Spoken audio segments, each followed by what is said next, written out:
ठीक है, अब स्टार्ट करते हैं। देखो चैप्टर 15 है प्रोबेबिलिटी। तो प्रोबेबिलिटी में क्या है, अपने सबसे पहले बात करेंगे अपने डेफिनेशन की। डेफिनेशन की लिख लो, इसमें लिख लो ये कैलकुलेशन ऑफ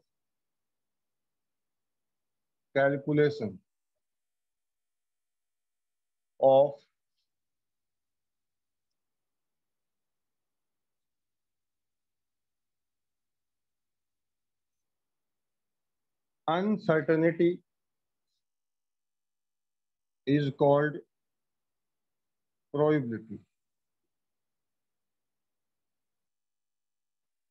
क्या लिखा है मैंने, क्या लिखा है, अनसर्टेनिटी। इसका मतलब होता है अनिश्चितता। कोई चीज अगर अनिश्चित हो, डिसाइडेड नहीं है इसमें क्या होगा, तो उस चीज को अपना अगर कैलकुलेशन करें तो उसको बोलते हैं प्रोबेबिलिटी। क्या बोलते हैं, प्रोबेबिलिटी। दूसरा इसका नाम और भी है, पॉसिबिलिटी।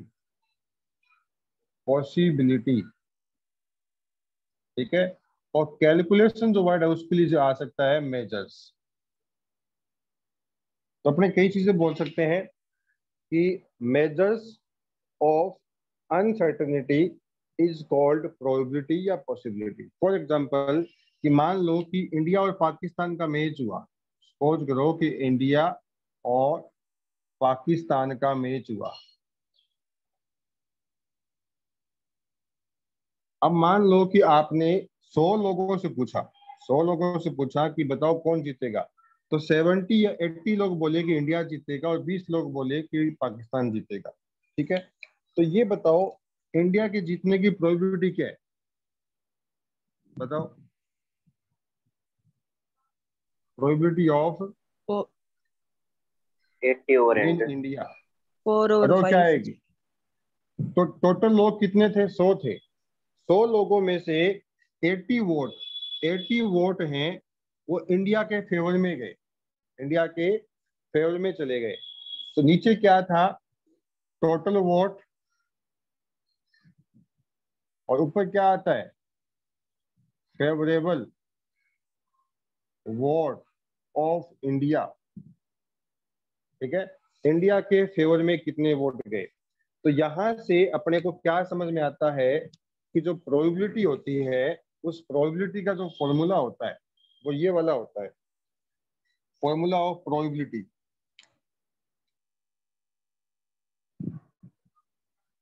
प्रोबेबिलिटी का जो फॉर्मूला होता है, of any event, of any event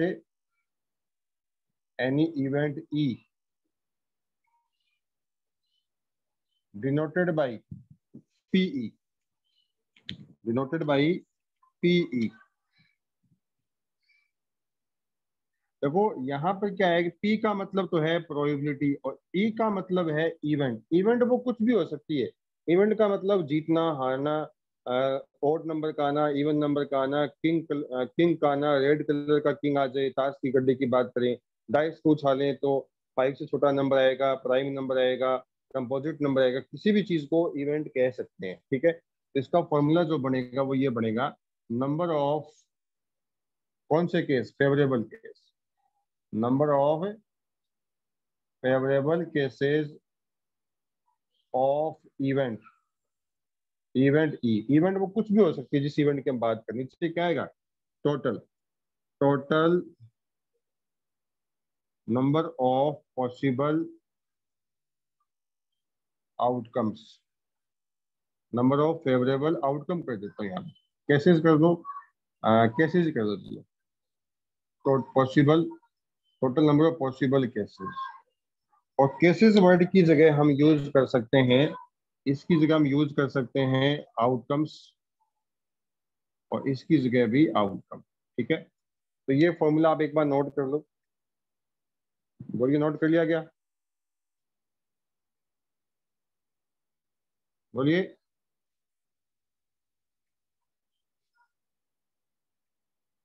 yes sir. अरे समझ, समझ आ रहा होगा, बोलिए।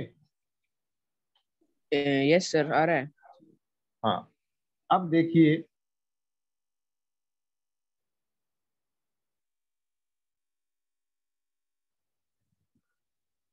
तो एक क्वेश्चन लेते हैं इसमें, एक क्वेश्चन लेते हैं कि a dice is rolled once, then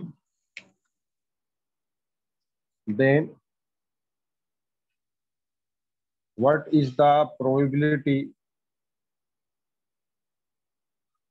of getting a odd number? छोटा एग्जांपल ये ताकि आपको समझ आ जाए इसका सोल्यूशन कैसे करेंगे भाई। सोल्यूशन ठीक है, तो आप लिखोगे when a dice is rolled once का मतलब एक बार, then possible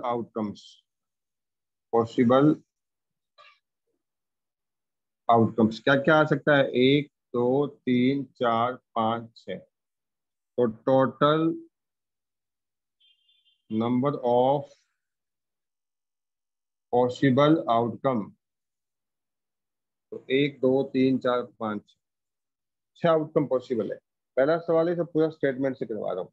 अब बात चल रही है ओड नंबर की। Let getting a odd number, this event is denoted by E। Getting a odd number, इस odd number की जो घटना है, घटना को इवेंट बोलते हैं। क्या बोलते हैं? इवेंट। इसको ई से डिनोट कर रहा हूँ। तो ये बताओ फेवरेबल केस कितने हो गए?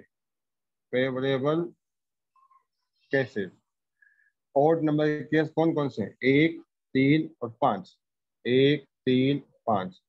तो नंबर ऑफ फेवरेबल केस कितने हो गए? Number of favourable case, number of 1 2 3, तो 3 हो गए। अब बात चल रही है पी का मतलब क्या हो गया? प्रोबेबिलिटी। किस बात की बताओ? Getting a odd number. तो ऊपर क्या आएगा? फेवरेबल केस नीचे टोटल केस कितने भाई? 6। फेवरेबल केस कितने हैं? 3। तो कितना आंसर आ गया? 1/2। तो अपन इस कैसे लिख सकते हैं? पी, और इस बात को किससे डिनोट किया गया है? ई से। तो मैंने ई लिख सकता हूँ मैं। ठीक है, गेटिंग ए ओड नंबर इस लाइन की जगह मैं क्या डाल सकता हूँ? ई। ई का मतलब इवेंट है। इवेंट कौन सी है हमारी? ओड नंबर को गेट करना। बताओ समझ आ गया सबको क्या? बोलिए।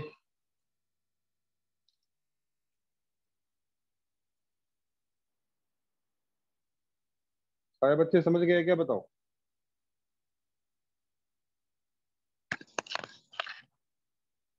यार तुम लोग बोल नहीं रहे हो। Yes sir. हाँ सर, आ गया। हाँ, अब देखो अपने स्टार्टिंग इसी से की थी। अपने छोटे छोटे याद रखना, favourable case upon total case. अब यहाँ से कुछ छोटे छोटे क्वेश्चन बनाएंगे अपने।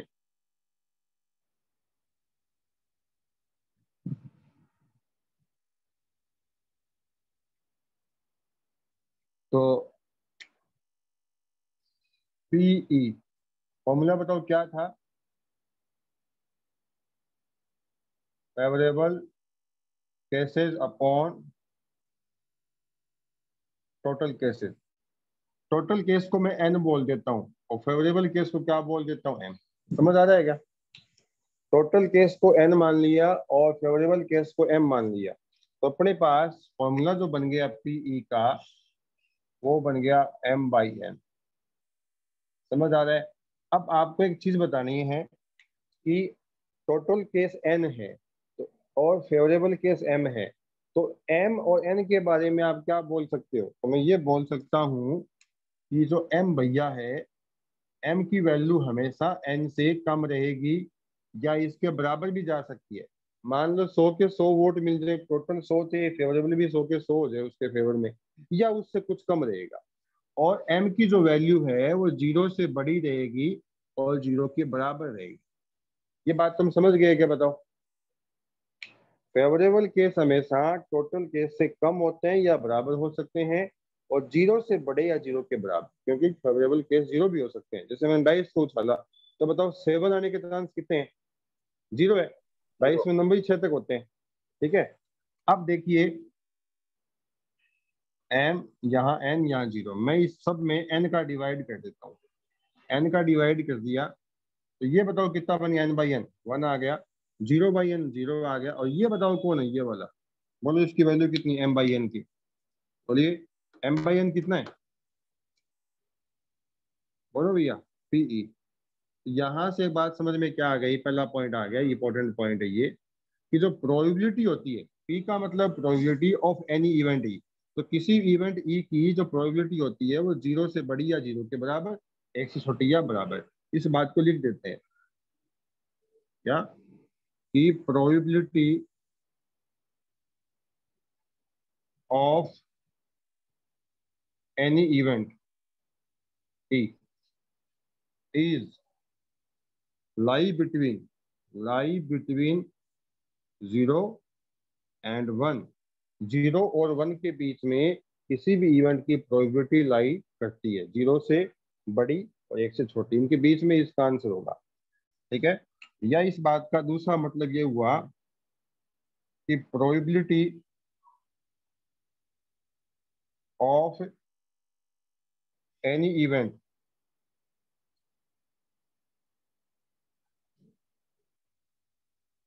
Greater than or equal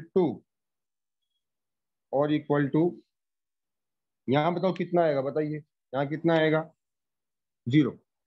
probability है वो 0 से बड़ी, ग्रेटर होगी या इक्वल होगी, इक्वल भी हो सकती है, एंड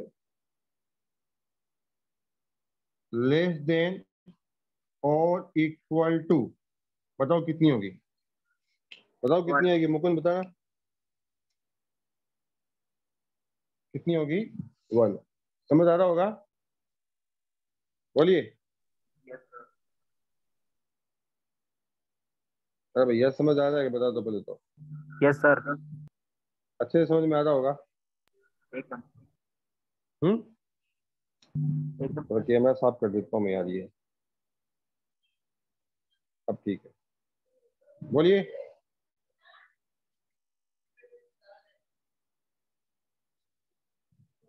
ये लिख लेना ये बात।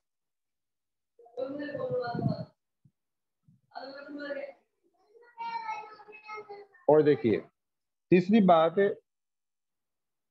तीसरा पॉइंट ये कि प्रोबेबिलिटी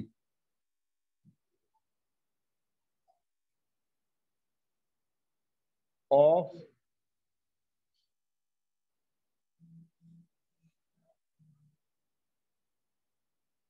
इम्पॉसिबल इवेंट, बताओ कितना होगा? इम्पॉसिबल इवेंट एग्जांपल देता हूँ, जैसे डाइस को उछालेंगे, तो डाइस को उछालने से 9 के आने के चांस बताओ, एक डाइस को उछाला तो। सर 0। 0। तो ऐसी चीज को हम क्या बोलते हैं? बताओ क्या बोलते हैं? Impossible out. हाँ, तो याद रखना, इसमें 2 क्वेश्चन बन गए। ऐसी इवेंट जिसकी प्रोबेबिलिटी 0, उसका नाम बताओ, इम्पॉसिबल इवेंट। दूसरा सवाल, इम्पॉसिबल इवेंट की प्रोबेबिलिटी कितनी होती है? 0 होती है। तीसरा ये, चौथा पॉइंट ये कि प्रोबेबिलिटी ऑफ श्योर इवेंट कितनी होती है? बताओ श्योर इवेंट की। बोलिए। 1। 1। सर। एग्जाम्पल देता हूँ आपको, देखो, एक डाइस को उछालने से टोटल केस कितने होते हैं? 6 होते हैं। तो इस बात की क्या प्रोबेबिलिटी है कि जो नंबर है वो 7 से कम आएगा? 1, 2, 3, 4, 5, 6।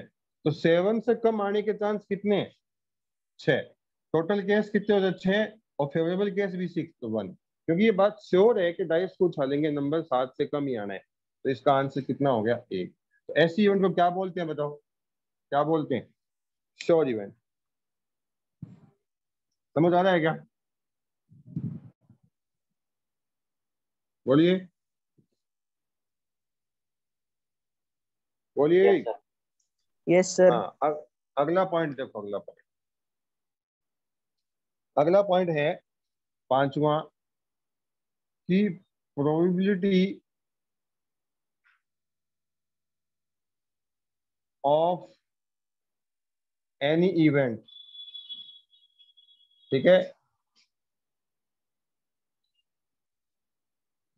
और यहाँ पे क्या लिखूं? Never. Can not be negative. इन देना वहां से, can not be negative. Negative कभी नहीं होगी, चांस कभी नेगेटिव नहीं होते। टोटल केस में से फेवरेबल केस है ना, कभी नेगेटिव नहीं हो सकते। अगला, प्रोबेबिलिटी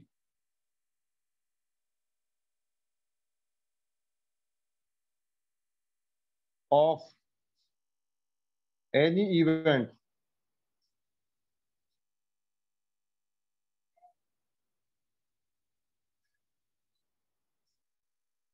बोलिए क्या लिखूं?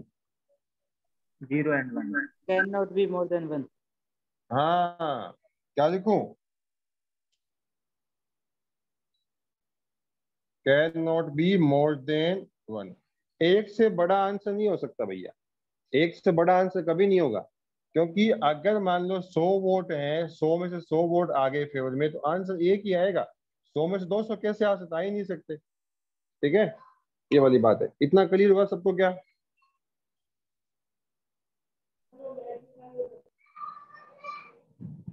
बोलो। yes sir, नोट करो, इतना मैं एक डाल देता हूँ यहाँ थोड़ी सी, ये पेज में एक डाली नहीं मैंने, ये थोड़ा सा ये दिक्कत आ रही है इसको बनाने में।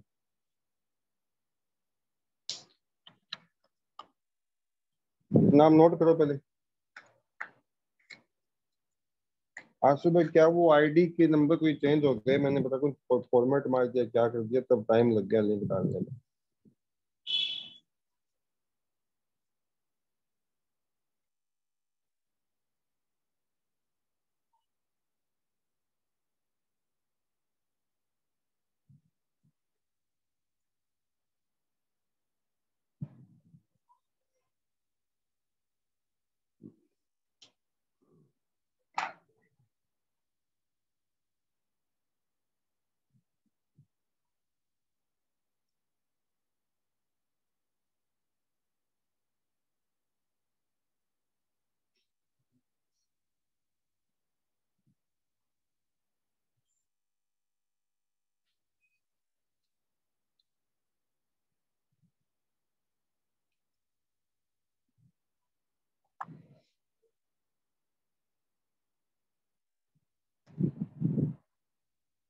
देखिए,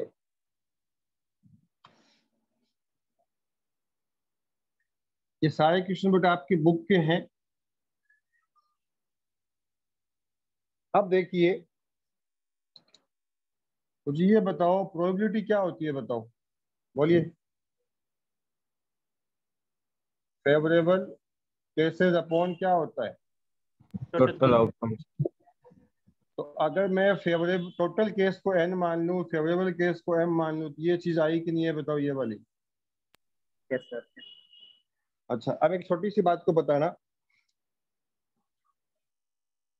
प्रोबेबिलिटी ऑफ नॉट हैपन। मान लो नॉट हैपन, नहीं होने के चांस बताओ, तो नीचे बताओ क्या आएगा?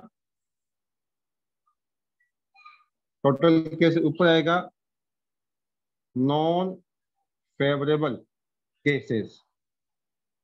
कौन से केस आएंगे? Non favourable. कौन से केस आएंगे? Non favourable. तो टोटल केस मान लिए एन, ध्यान देना भाई, टोटल केस कितने? एन, है ना। एम कौन से केस? एम, एम बताओ कौन से केस है? फेवरेबल। फेवरेबल है। तो नॉन फेवरेबल कितने हो जाएंगे बताओ? एन समझे क्या? Minus M. कैसे? n क्या है? टोटल। टोटल में से क्या माइनस कर दिए? फेवरेबल। फेवरेबल केस कितने थे? m थे। टोटल केस n थे, तो टोटल में से माइनस कर दिया फेवरेबल केस, तो कौन सा बचेगा? Non favourable case, not happen. Happen नहीं होने के चांस। आ रहा है क्या समझ में? बोलिए। Not happen E. Yes sir, आ रहा ई के ऊपर एक लाइन लगा देंगे। ये ई के ऊपर लाइन लगाने का मतलब समझते हैं? नॉट हैपन ई, इसका मतलब है प्रोबेबिलिटी हैपन ई, प्रोबेबिलिटी हैपन ई। इसका मतलब प्रोबेबिलिटी नॉट हैपन ई, नहीं होने के चांस। आ रहा है क्या क्लियर? बोलिए। Yes yes sir. Sir. Yes हाँ, सर। इसको अलग अलग कर दो, इसको आप अलग अलग कर दो भैया। देखिए, ये N by M, N sorry N by N minus M by N, N by N M by N, और यहाँ आ जाएगा प्रोबेबिलिटी नॉट हैपन, तो P E equal to N by N 1 हो गया। ये बताओ क्या चीज है ये वाला? बोलिए, ये क्या चीज है? प्रोबेबिलिटी। Probability of happen. हाँ, तो ये इसका एक फॉर्मूला आ गया। तो इस चीज को आप यहाँ ले आओ, तो इधर बताओ फॉर्मूला क्या बन जाएगा? पीई नॉट, पीई नॉट, ये माइनस का इधर ले जाओ, प्लस पीई इक्वल टू 1। और ढंग से लिखो इसको इज्जत से, पीई प्लस पीई नॉट 1। बहुत ही इंपॉर्टेंट फॉर्मूला है। क्या समझ में आया? कि ई के हैपन होने की प्रोबेबिलिटी और ई के नहीं होने की प्रोबेबिलिटी दोनों का जो सम होता है हमेशा कितना होता है? 1। कितना होता है बच्चों? 1 कितना होता है? 1। 1 होता है। तो आपको देखो दिखाता हूँ, मैं एक चीज दिखाता हूँ कि मान लीजिए डाइस को उछाला आपने, 1 2 3 4 5 6। सवाल ये है कि मान लो ई का मतलब समझ लो कि नंबर जो आएगा ना, ई का मतलब समझ लो कि नंबर होगा वो ग्रेटर देन कितना होगा? 2 होगा। और इसका मतलब समझ लो, आप बताओगे इसका मतलब। ठीक है, तो नंबर जो है वो 2 से बड़ा होगा, तो कौन से नंबर आएंगे बताओ? 2 से बड़ा नंबर होगा। बोलिए। 1 2 3 4, ये आ गया 4। अब ई किसको माना है? ई माना है 2 से बड़े नंबर आने को, तो ई नोट कौन सा होगा? ई नोट कौन सा होगा? 2 से बड़ा नहीं आना चाहिए ना। एक और दो। नोट का मतलब नहीं, तो कौन से केस हो जाएंगे? सिर्फ 2, है ना। इसका मतलब क्या हुआ? इसका मतलब क्या हुआ कि नंबर है वो क्या आना चाहिए? 2 से छोटा या 2 के बराबर। समझ आ रहा है क्या? लेस बताओ। देन। इसमें 2 काउंट नहीं है, यहाँ 2 काउंट है। जैसे इस समय 2 से बड़ा, तो 3 4 5 6 4 ही काउंट हो गए, सिर्फ 4। तो जब 2 से बड़े काउंट हो गए ई के होने में, तो ई के नहीं होने में कौन से होंगे? ई के नहीं होने में 2 से छोटा या 2 खुद आ जाएगा। 2 से बड़ा आएगा तो किसमें काउंट होगा? 2 खुद।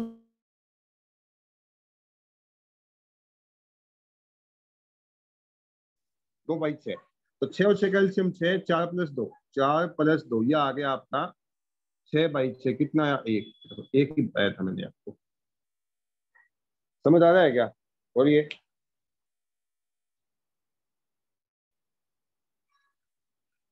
Is it clear? Yes sir.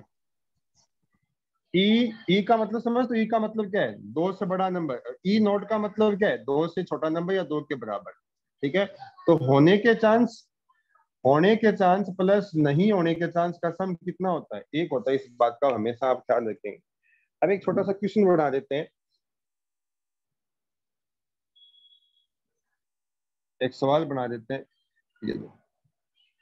If PE बराबर मान लो 0.3 है, तो पीई नोट फाइंड करो, बताओ कितना आएगा?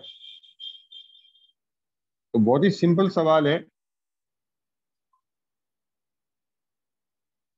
We know that P E plus P E not बराबर 1। तो पीई बताओ कितनी है? पीई 0.3 प्लस पीई नोट बराबर 1। इसको हटा दिया, 3/10 हो गया, ये पॉइंट को हटा दिया। पीई नोट बराबर 1। अब ये 1 माइनस हो गया 3/10, पी नोट। तो 10 1 जा 10 माइनस 3 कितना हो गया? 7/10। ये लो। और इस सवाल को अपने सिंपली भी समझ सकते हैं। सिंपली कैसे समझेंगे इसको? देखो पॉइंट को हटा दो, ये बन गया 3/10। 10 में से 3 केस क्या है? 10 में से 3 केस वो ई के फेवर में है। आ रही बात समझ में? 10 में से 3 केस है वो ई के फेवर में है, तो ई नॉट, नॉट का मतलब नहीं फेवर में, तो 10 में से 3 केस तो फेवर में चले गए, तो बाकी बचे कितने केस? 7। देखो यही आंसर है। समझ आ रहा है क्या कैलाश, मुकुंद? समझ आ रहा है? हाँ सर आ रहा है। हाँ, 10 में से 3 केस है वो ई के फेवर में है, तो 7 केस बच गए वो नॉट ई, ई के फेवर में नहीं है। तो निकालने का तरीका ये है, याद रखना। अब कई बार बुक में क्या होता है, ऐसा भी लिखा होता है ई की जगह पी, इस ई की जगह आता है ए नॉट, और यहाँ आता है ए। एक ही बात है बेटा, बात एक ही है। अब आपसे एक सवाल पूछ रहे हैं कि बताइए पी ए है ना, पी ए नॉट वो 2/5 है, तो पी ए कितना होगा बताओ? बोलो कितना होगा? 3/5। 3/5। Very good, 3/5। 5 में 2 केस है वो नहीं फेवर में है, तो 3 केस फेवर में बच गए। कैसे निकालो? ऐसे निकाल लेना, P A plus P A not बराबर 1। ठीक है, तो P A plus P A not कितना है? 2/5 इक्वल टू 1। इसको इधर ले आओ, 1 माइनस 2/5, 5 1 5 माइनस 2, ये हो गया 3/5। तो ये पी ए आ जाएगी। चलो, तो आज मैं आपको इतना ही करवाता हूँ। ठीक है, अभी टाइम होने वाला है, ये शायद कितना टाइम बचा है बताओ? ठीक है, सर 5 मिनट पड़ी है। हाँ अब एक काम करना सारे बच्चे, एनसीईआरटी बुक है ना, सुनो, एनसीईआरटी बुक में ये लास्ट चैप्टर है आपका। तो मैंने जो पढ़ाया है ना आपको, इसमें बेसिक भी हुआ है कुछ, और कुछ अपने इसमें छोटे छोटे सवाल भी करवा दिए। तो एक चीज तो आप भी ध्यान रखेंगे, इसकी समरी है ना, समरी, ये देखो समरी इसकी,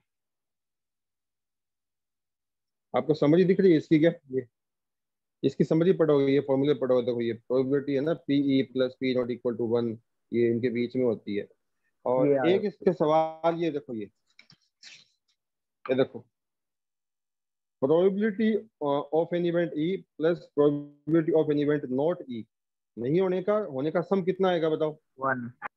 1। और एक इवेंट है उसमें कैन नॉट हैपन, हैपन नहीं हो सकती, तो वो कौन सी इवेंट है? Impossible event. तो इसकी इम्पॉसिबल। प्रोबेबिलिटी कितनी हो जाएगी? 0 हो जाएगी। 0। ऐसी इवेंट जो सर्टेन का मतलब होता है पक्की हैपन होगी, तो इसकी इवेंट 1 हो जाएगी प्रोबेबिलिटी। ऐसी इवेंट को बोलेंगे श्योर इवेंट। ठीक है, और probability of event is greater than or equal to 0, less than equal to ये। और प्रोबेबिलिटी क्या नहीं हो सकती? नेगेटिव नहीं हो सकती, इसमें आंसर ये नहीं हो सकता। ठीक है, तो आप ये क्वेश्चन करना, पी ई की वैल्यू दे रखी है, नॉट ई की पूछी है, कर लोगे? बोलिए। Yes sir. यस हाँ सर। सर कर लेंगे। Yes sir. तो आप कितने सवाल करोगे इसके? 9 सवाल कर लेना, 1 से 9 तक। आज का जितना ओके बेसिक सर। बताया है फॉर्मूलों का, वो 9 सवाल करना, आप कर लोगे? यस सर कर लेंगे। और हाँ सर सुनो, कर लेंगे। चैप्टर नंबर 9 में एग्जाम्पल नहीं करवाए मैंने आपको, वो आप एग्जाम्पल खुद करोगे एप्लीकेशन ऑफ ट्रिग्नोमेट्री के। ठीक है, नहीं आए तो कल की क्लास में पूछोगे, क्योंकि अपने एनसीईआरटी पढ़ रहे हैं, तो आपकी ड्यूटी ये बनती है कि आप एग्जाम्पल करो, नहीं आए साथ के साथ पूछ लो। ठीक है, क्योंकि हम कोई चैप्टर को इतना अच्छा करना चाहते हैं कि दोबारा करेंगे ना तो बहुत कम समय में हो जाए। अभी अपने अगर थोड़ा बहुत समय दिया, फिर बाद में वो पूरा दोबारा ढंग से करना पड़ जाएगा, इतना टाइम लग जाएगा। तो एग्जाम्पल खुद किया करो, नहीं आए तो मुझसे पूछा करो, और बीच बीच में थोड़े बहुत अगर आपके पास टाइम है तो आरडी के सवाल भी पूछ लिया करो। जबकि आरडी वैसे करने की जरूरत नहीं है, क्योंकि मैं आपको आरडी खुद कराऊंगा, लेकिन अभी लगता है आपको टाइम आपके पास फुल पढ़ने को मन कर रहा है, तो आप कर लिया करो, पूछ लिया करो। ठीक है, समझ गए? सर और मोहित क्लास को रिकॉर्ड करके मुझे भेज देना वो। Sir okay sir. हाँ बोलो। टाइम तो फिक्स रख लो सर, अभी मैं लास्ट में जाके आया हूँ। हाँ बेटा बताऊँ क्या हुआ कि आज ना वो मेरी क्लास में अभी सुबह सुबह ना मैंने एक क्लास रिकॉर्ड की, तो वो सेटिंग बिगड़ गई इसकी, और सेटिंग बिगड़ गई तो मैं